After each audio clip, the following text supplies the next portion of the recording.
Hello there, this is our Retro Spirits Gaiden, and this is Pac-Man collection on the Gameboy Advance. We have 4 versions of Pac-Man on here, and we're going to have a look at Pac-Man Arrangement, Pac-Mania, Pac-Attack, and Pac-Man. Okie dokie. We've got green Pac-Man in the background there, wibbling and wobbling their way down the screen. Here we have the ghosts, and we have a maze in which to eat pills and escape from ghosts. This is Pac-Man, as you may remember it from the arcade, with its weird siren-y sound effect. So everybody's played Pac-Man.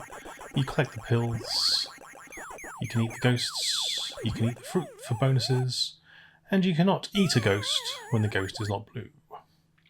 As you can see here, being a Game Boy Advance game with quite a low resolution screen, they've had to squash the graphics down somewhat from the arcade original, and when the ghosts turn blue, they just fill up with white dots, which looks a bit weird.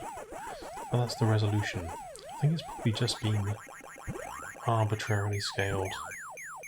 Oh, what are we doing a number on the ghosts here? They're really feeling my Pac-Man based wrath. So this is Pac-Man, and it plays like Pac-Man, it sounds like Pac-Man, and it's on your Game Boy Advance, so that's all in order, isn't it? Look at that, see that?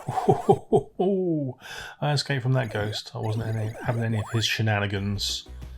We're going to turn on the scroll version here. As you can see, the graphics are now one-to-one with the arcade, but we can't fit the whole screen onto the Game Boy Advance screen, so we've got some scrolling, which probably doesn't help in this game because you need to know where your ghosts are at all times. But it does make the visuals look slightly nicer. Pac-Man's a cute game, isn't it?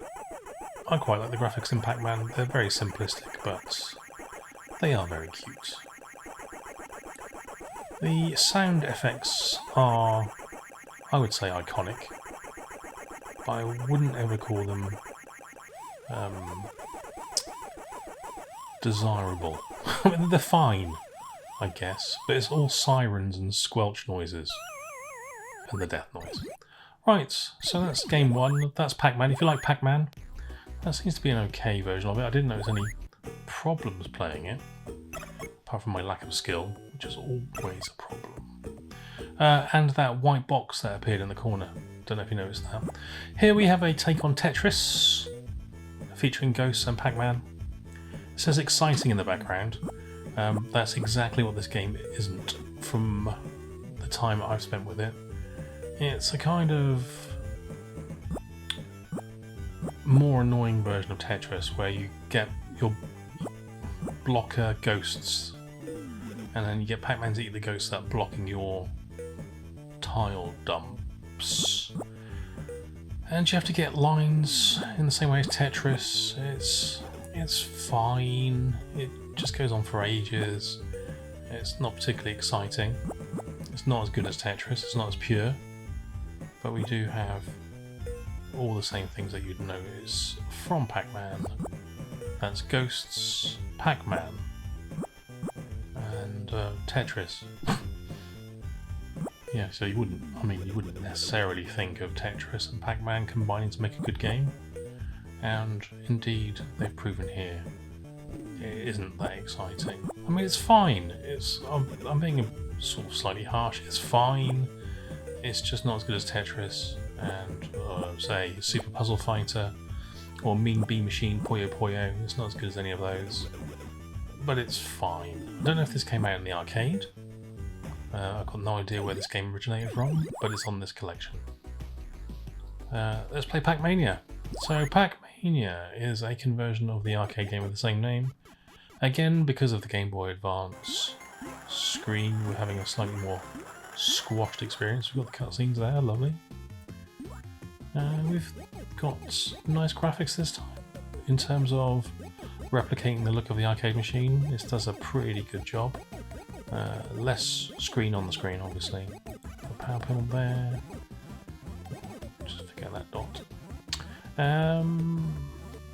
Yeah, this is fine. This has got the crappy music from the arcade machine, but nice sound effects. And I say crappy music, like the tune's fine. It's just reproduced on a kazoo and a Bontempi keyboard from 1983. So it's not exactly symphonic. I would probably go as far as to describe it as warbly and slightly irritating. But we've got the pill munching noise, and that's all good. You've got the jump button in this game as well. You can jump the ghosts. There is a ghost that will jump into you when you jump. Oh, it's like they give you a tool and then they take it away situationally. Game design 101. Beautiful stuff. It says special items there at the bottom of the screen because I'm guessing a cherry's appeared again. Yep, it's Pac-Man. It's Pac-Mania. It's the game. I mean, I've got this on the Master System. That version obviously doesn't look as good as this. It's similarly, weirdly crushed, but you know, the arcade machine is better. The Gameboy Advance version is fine. Right, last game we've got. If I can get out of this menu, press start to get out of the menu. No, screwed it again. Main menu, please. Last game we've got is Pac-Man Arrangement.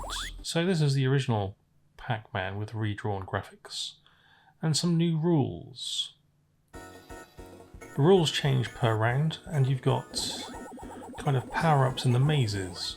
It's quite an interesting little take on Pac-Man, this. This has got the most up-to-date music in terms of production values. I wouldn't necessarily call it good. You can see here it's super colourful. It's kind of a bit more basic than Pac-Mania. I don't know if this originated in the arcade or not, whether this is a game specifically designed for the Game Boy Advance for this cartridge, or whether this is something that was on, I don't know, like a PlayStation or something. No bloody idea. What I will say is though, it's quite fun if you like Pac-Man. So there we go. That's what's on this cartridge. Here we go. We've got some things that say dash, and that's exactly what it does. It lets you dash. And you chomp the ghosts' bodies, but leave their eyeballs spinning in mid-air because you've eaten them so quickly. So all you've got to do is travel in the direction that the arrow is showing you, and you're fired like some sort of mad piranha to devour bad guys at your increased speed. That was lucky there. I nearly died. Dodged a bullet there. That was fine. You can turn corners when you're boosting as well, by the looks of it. I haven't played this one as much as the Pac-Mania conversion, but I thought this was okay. It's a bit gimmicky. There's some weird things that happen every now and again in terms of, in this game, like this thing, if you eat the pellets on this round, whilst the pellets are big, it slows you down. So, it's just random rules to help enliven what is, by all accounts, a crusty old game. So, this compilation of 4 Pac-Man games, and I think I could say they're 4 quality Pac-Man games. Maybe the Tetris-y one is not so much fun, but it cost me £12 from the online auction site, which I don't like mentioning the name of because I don't want to give them any sort of free advertising, but you know what I'm talking about. Oh no, I'm touched by a ghost.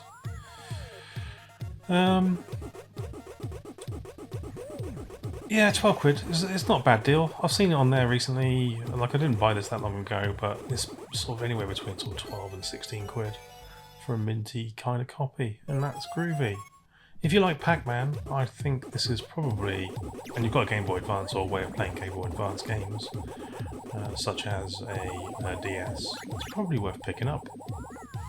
If you hate Pac-Man and everything he stands for, I would suggest you don't get it, and you go and spend 12 quid on a couple of pints of lager, probably a packet of low quality cigarettes, maybe a bargain bucket from KFC, just, you know, something that's going to cheer you up, a big bar of chocolate, donate it to charity, whatever. But that's Pac-Man collection, Game Boy Advance. It's pretty cool, pretty damn cool. Alright then, ta-ra.